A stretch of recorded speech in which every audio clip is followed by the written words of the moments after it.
Welcome on into another edition of the Scots Sports Show. I am your host, Tyler Trumbauer. Borough football wrapped up the 2015 campaign this past Saturday at Millersville. So to wrap up the football season here on the Scots Sports Show, we are now joined by head football coach Scott Browning. Mike Fenner feeling a little bit under the weather, so we're flying solo, just Coach and I once again here on the show. Coach, so Millersville last week, 31-21, wrapping up the season, and looking into that game, I mean, I know your guys were loose going into the game, knowing what it was, being pushed back to 4 o'clock, the like.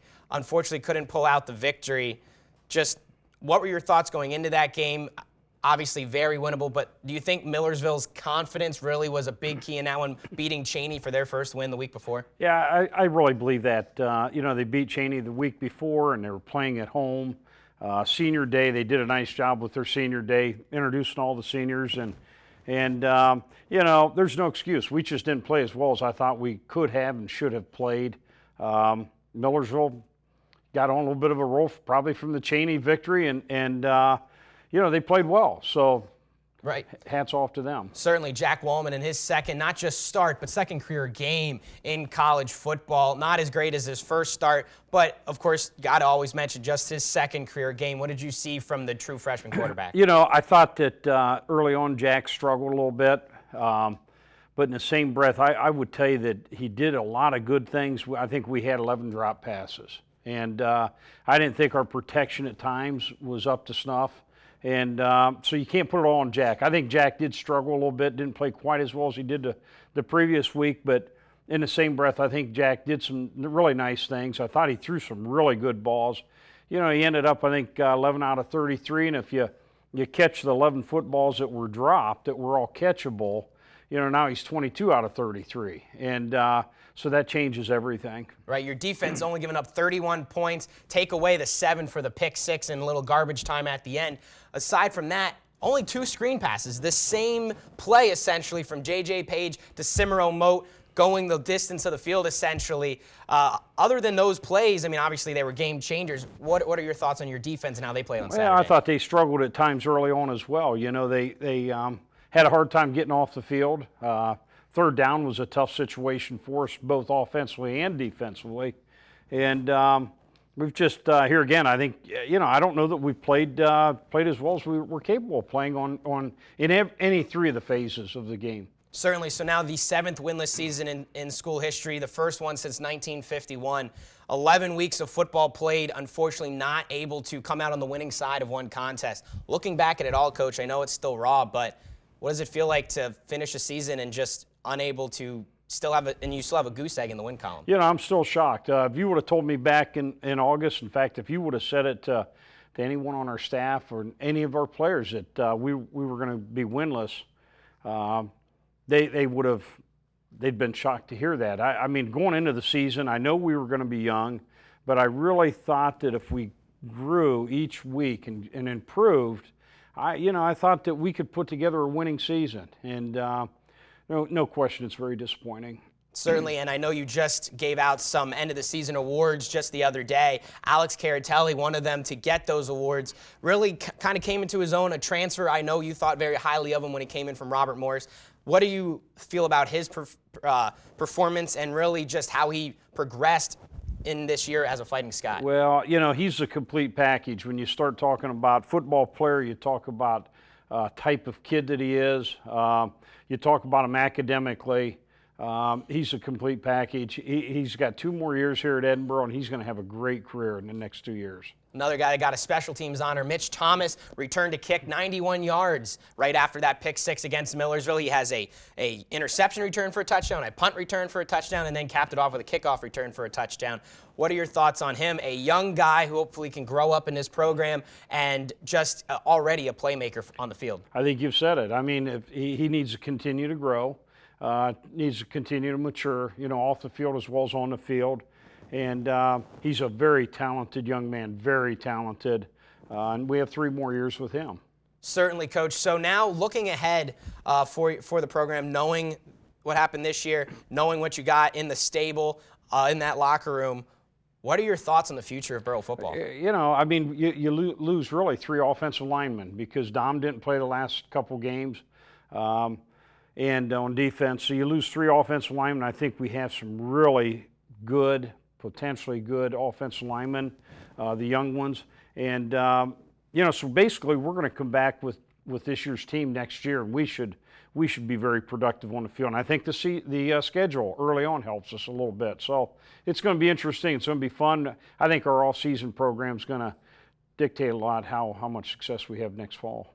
One last note for your coaching staff, Joe Watson, Jack Corey coming on in there their first year. Thoughts on how they did? I think the offensive line really progressed with Corey being able to give day in and day out attention to that unit. Absolutely. I thought Joe Watson just really grew. And at the start of the season, we were going to have him call the plays, and I kind of took it early on. But then as the season progressed, Joe he basically took the offense over, and I think he has a really bright career in coaching. He's a guy that's approachable by the kids, and he's very knowledgeable. He's been there, he's done it. He's an Edinboro guy, which is really important. And Jack Corey, I think he's grown immensely as well. They're both going to be very important, big parts of this football program in the future. That is head coach Scott Browning wrapping up the 2015 football season. That's a wrap for the Fighting Scots on the football field, as before you know it, the snow will start to fall and it'll be winter sports time. Coach, thanks for everything this season, and good work always here on the show, always giving us a few moments. We appreciate that. I appreciate it, Tyler, and you guys have done a great job, you and Mike, and just continuing your endeavors. Thank you, sir. We appreciate that. The Scott Sports Show will roll along right after this with another segment. Do not go anywhere.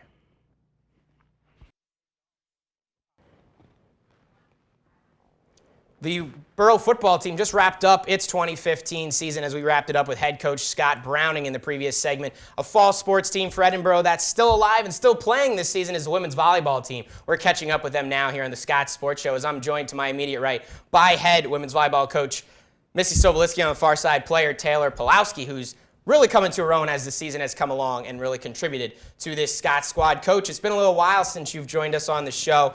Continued on in that winning streak, and then a little bit of a couple bumpy road there with some losses at the end of the regular season. But now it's over, is the regular season, the top seed in the Western Division going into the PSAC playoffs. But looking back, talk about your thoughts for how the ladies wrapped up that regular season. Well, it's a long season. We had some injuries and some overuse, and the girls just get tired. A lot of stress on their bodies. So we needed to take some time to get healthy. So we had to sit a couple players during some of those matches. So, I'm happy with the way we rebounded, and the girls have a goal in mind. They want to get into the playoffs. They want to win as much as possible. And the biggest thing is I think we just want to do our best and, leave it on the court. Certainly. How important was it to get off to that quick start and then carry that into the regular season so that in the event you did, incur some injuries or some fatigue, you could afford a few losses down the stretch instead of having to sneak in at the end. You kind of could coast into the end of the regular season. Yeah, that was a little bit of relief for I think the girls. It was, we went into the game on Friday feeling that we really needed to win it, and we did. And then as soon as you won that, you're automatically home on Tuesday. It's hard not to look forward to just the PSACs and finishing up that last match. But we played well against Cal. Again, we didn't play all our starters, so I think the girls actually now are really looking forward to tonight's match to really be able to go in strong and on our home court, and they're excited about that and hosting the first round. So. Certainly. Taylor, for this season, overall as a team, how do you feel the ladies did, like she said, battling injuries, battling fatigue, different players coming in? How do you feel the team responded to that? I think they responded really well. It really sucked not having Latoya there, but I feel like Frizz came in and did very well for having to come in and help us out, and I thought that we still played well with the chemistry that we had on the court. So. Certainly. For yourself individually, you've stepped up, one of those players that filled in and really made contributions.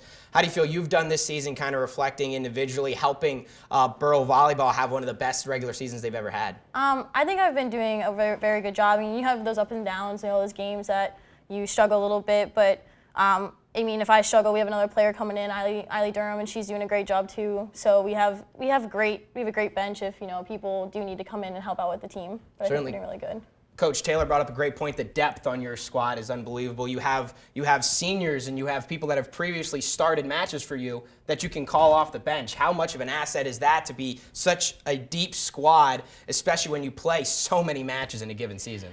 It's very nice. It's battle and practice. You know, it's tough sometimes emotionally on them, physically, but you know, the intensity in our practices has to maintain a certain level, or you pretty much know you're not going to be on that starting side. So the other thing is, you know, we have 3 players sitting on the bench that haven't played since conferences started, and that just shows. And 3 of those players could have definitely contributed to the success of our program. So that shows you how deep we actually really are. Certainly. So going into the PSAC tournament, a match you alluded to earlier, the first one, number 4, Cal University of Pennsylvania, the defending champs, coming in, and they did the same thing a year ago, snuck in as the 4th seed, took it all the way to the title. They got in on an 8-match winning streak. As you said, you faced them and fell in a 5th and deciding set in the finale of the regular season. What are your thoughts on Cal going into that match with, you know, a team you just saw a couple days ago? You've played them twice in the regular season now, and with them coming in on such a hot streak. Well, you know, we played them very well, and I feel very good about the emotional state of our team and the you know, the physical state of our team right now. You know, we were able to give some people some time off and some rest, and hopefully we come back strong tonight. And you know, I feel really good about the where our team is right now. So you know, we're just going to take this match one point at a time, and that point you're currently working on is the most important point in that match. Every time you get, you know, till you get to the final point of the match. And we're just going to stay focused. And we're going to enjoy this homestand here for the first round, and, you know, give it everything we've got. Taylor, for the ladies, what's that mindset in the locker room right now, knowing that you had such a great regular season, knowing that you enjoyed being atop the Western Division for most of the regular season, but now it's the postseason, records get thrown out the window. What is the mindset of the ladies going into the PSAC playoffs? I mean, we're ready to fight, to battle. We know it's going to be, you know, a good match, and we're going to, every point we know that we need to focus on every single point, you know, and if we mess up the one point, we just got to shake it off and go to the next one, and we got to, you know, serve tough and pass, you know, pass good, and to get Squid those nice passes for her to get set to our awesome hitters that we have up there. So we're ready. That's all I know that. So they're ready, Coach. You're the one that's helped them got ready. But now, you know, for the PSAC playoffs and then moving on in the postseason, is there any difference at all, you know, with the PS? Like, do you tell them anything? Hey, you know, this is the playoffs, and try to get them not so caught up in that it's the playoffs now and not just the regular season? Or do you feel your players are okay with that and they kind of just let that escape their mind? You know, I like them to enjoy where they're at, and I keep telling them, enjoy. You're one in the West. You did it, and no one's even close to you. And enjoy that feeling. You are the champs of the West right now. So, I think they're fine. I think it's an extra motivator to, you know, it's something. It's a goal that they reached, and now they can try to move to the next goal.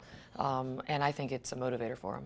First goal, Cal, Tuesday night, Macomb Fieldhouse, and then hopefully moving into the Final Four of the PSAC Championship. Ladies, good luck and appreciate the time today. Thanks. thank you. The Scots Sports Show will continue along after this with a team that just got underway this past weekend, the women's basketball team. They had a great start, 2-0. We'll talk to them next. Welcome back to the Scots Sports Show here. In our final interviews of this week's episode, we're going to catch up with the women's basketball team, which got their season underway this past weekend at the PSAC MEC Challenge in West Virginia. Joining me now to talk about that, to my immediate right, we have the head women's basketball coach here at Edinboro, Stan Swank, and to the far side, we have Borough women's basketball standout Aignee Freeland. Thanks for joining me today. Coach, to start off, got the season underway, 2-0 over the weekend, 2 solid wins on Saturday, a little bit more on Friday, a little bit more scoring on Sunday, a little bit more of a grind it out, needed some late game push at the end. But overall, what are your thoughts on how your team played in its first 2 contests? Well, you just pretty much covered it all. But no, we played real well, and I was excited about how we played. And going down there, I knew it was going to be a tough grind for us. And there were 2 very good teams there, and Charleston was picked high preseason. And I know the coach at West Virginia State real well. We've known each other for years and years, and he does a great job. He's an excellent coach. And so I knew it was going to be a very tough weekend for us. And fortunately, we came out with 2 good wins, and those are strong wins, and those teams are going to go on and do well this year. So that's going to help us down the road. And I think it was a great weekend for us. Aignee, individually for you, was a solid weekend, especially on Friday, logging a double-double. Starting off the season, I know you feel really strong about this season. You got a couple of preseason accolades. I know you had a great offseason. How do you feel you did in those first 2 contests? I feel like I did really well. My team, was behind me the whole time. I think we played really well as a team. It was an exciting weekend. Coach, another player, Katie Fisher, had a double-double on Friday and another one on Sunday. A couple assists away from a triple-double, actually, on Sunday as well. The transfer from Mercyhurst making an immediate impact. I know you think highly of her and what she can bring to the table, but how happy are you that she's making this much of an immediate impact in the starting lineup? Well, we were real high on Katie, and we knew that we thought she would do very well. She's maybe exceeding some of our expectations early, and she's experienced. She's played in the conference. She's a junior, so she knows what's going on, and she's playing tremendous. She's a very intelligent player, and she's great at getting Aignee the basketball, finds Aignee, and is always looking for her. She's actually sacrificing a little bit because she's a scorer, and so she's also finding people. So she's doing a lot of things, and right now she's just playing tremendous for us, and we're just thrilled to death with her. Aignee, how is it with Katie Fisher on this team now? Of course, someone that was an opponent a year ago on Mercyhurst, now to have her on the hardwood, especially with her bringing that experience to an otherwise youthful team overall, other than you and Lauren Hippo. How is it to have her on your side this year? Oh, it's so fun. I love playing with her. I think she's a great point guard. I feel like she actually makes me a better player. She knows how to get me the ball well, and she's just a great asset to our team. Coach, I said youthful lineup. You've had a couple freshmen come on in here, step up this first weekend. How do you feel those newcomers have done so far at the end of the preseason and now that we're into the regular season? Well, they grew up a lot this weekend, and Shania did a great job on Sunday, and Melanie did a great job on Friday, and they just Allison Thompson got some minutes, some good minutes, and so I think that they just being in the game and seeing what level we're playing at. I think when we were at St. Bonaventure, they were so overwhelmed by how good the basketball was at that level, and it came down a little bit, and I think they were able to get some experience and learn and see, how we were going to play, and they kind of saw how things fit as far as offensively and defensively, and I think that experience helped them, and I think it's just they can just keep growing from it. The team seemed like an experienced one on Sunday against West Virginia State with that 7-0 scoring run in the final. What was that, 63 seconds of the game?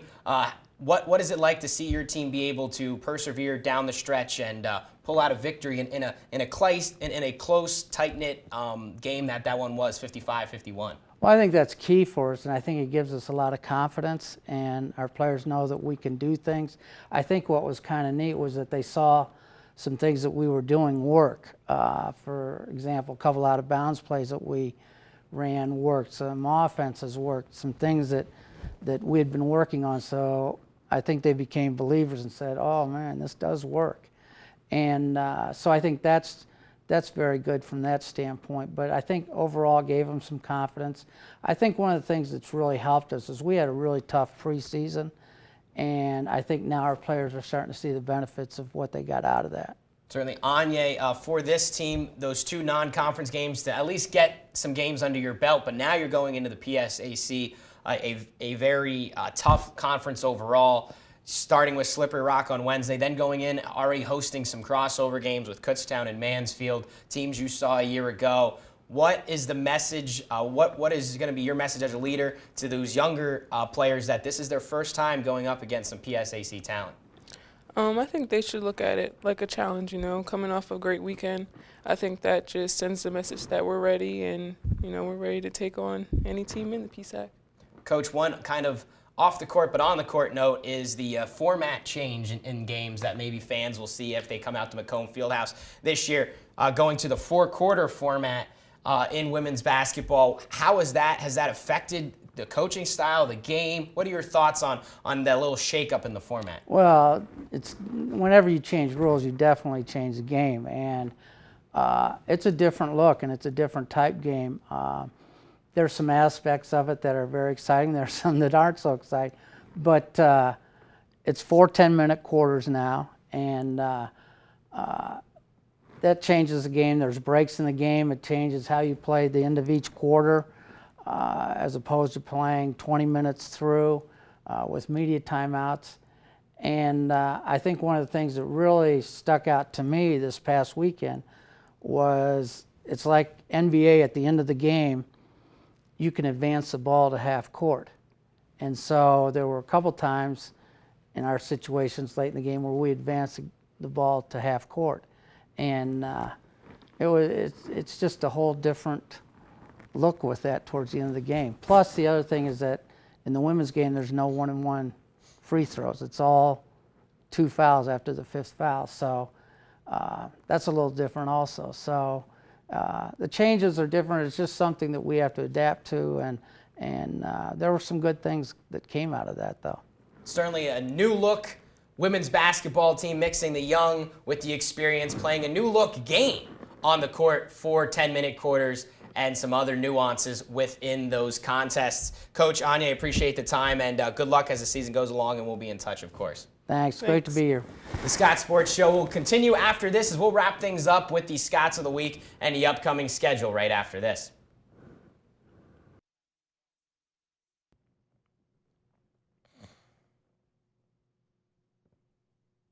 Congratulations to Josh Kibbe and Haley Hammer of the football team and the women's soccer team for being named this week's male and female Scots of the Week. Kibbe in the 2015 finale for Borough football recorded 8 tackles and 1.5 sacks against Millersville this past Saturday. And for Haley Hammer, she netted the game-winning goal in overtime against top-seeded and 5th ranked in the nation Gannett on Sunday for Edinburgh to win 2-1 in overtime and send them to the Sweet 16 for the first time in Edinburgh women's soccer history. Now let's take a look at what is upcoming for Edinburgh student athletes. Women's soccer continuing on in the NCAA tournament this Friday at noon against East Stroudsburg, the 6th seed in the Atlantic region, in the Atlantic Region Championship at the University of Bridgeport in Connecticut on Friday at noon. Continuing on into the weekend, a big slate. Cross country wraps up their season at the national championships for both the men's and the women's team, as well as basketball has a doubleheader hosting Kutztown at Macomb Fieldhouse at 1 o'clock and at 3 o'clock. Wheelchair basketball hosts the Pittsburgh club team as well, with a bunch of other action going on this weekend for the Edinburgh Fighting Scots. Try to go out and support Edinburgh student athletes this weekend. No show next week due to the holiday, so enjoy that, and we'll talk to you in December for the final Scots Sports Show of this semester. Go Borough.